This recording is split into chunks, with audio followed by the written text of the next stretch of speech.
ఉగ్రవాదులు దేశాలకు ఆఫర్ ఇచ్చే పరిస్థితి వచ్చింది. హౌతీలు అనేవాళ్ళు ఉగ్రవాదులే. యెమెన్ అనేటువంటి దేశాన్ని అడ్డుపెట్టుకుని ఇస్లామిక్ రాజ్య స్థాపన కోసం చేస్తున్నవాళ్ళు. అక్కడ ఉన్న క్రైస్తవ రాజ్యాన్ని మార్చి ఇస్లామిక్ రాజ్యానికి సగం వరకు ఇప్పటికే చేసుకొచ్చారు. వాళ్ళు ఇప్పుడు ప్రపంచం మొత్తాన్ని భయకంపితుల్ని చేసేందుకోసమని ప్రపంచ వాణిజ్యాన్ని దెబ్బతీస్తూ రష్యా అండతో అలాగే ఇరాన్ ఇచ్చినటువంటి ఆయుధాలతో రెడ్ సీ మీద వస్తున్నటువంటి అంటే ఏదైతే సూయిజ్ కెనాల్ వైపు నుండి వస్తున్నటువంటి షిప్స్ మీద దాడులకు పాల్పడుతున్న 40 వరకు దాడులు చేస్తూ వచ్చారు. ఇప్పుడు వాళ్ళు ప్రపంచానికి ఒక ఆఫర్ ఇచ్చారు.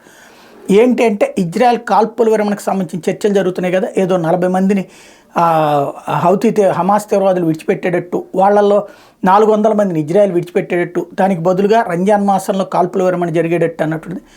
ఆ ఒప్పందం జరిగితే అప్పుడు తాము కూడా ప్రపంచ వాణిజ్యం మీద దాడులు జరగకుండా ఆపుతాం, వాణిజ్య నౌకల మీద దాడులు చేయకుండా ఆగుతాం అంటూ ఆఫర్ ఇస్తున్నారన్నమాట హౌతీ తీవ్రవాదులు.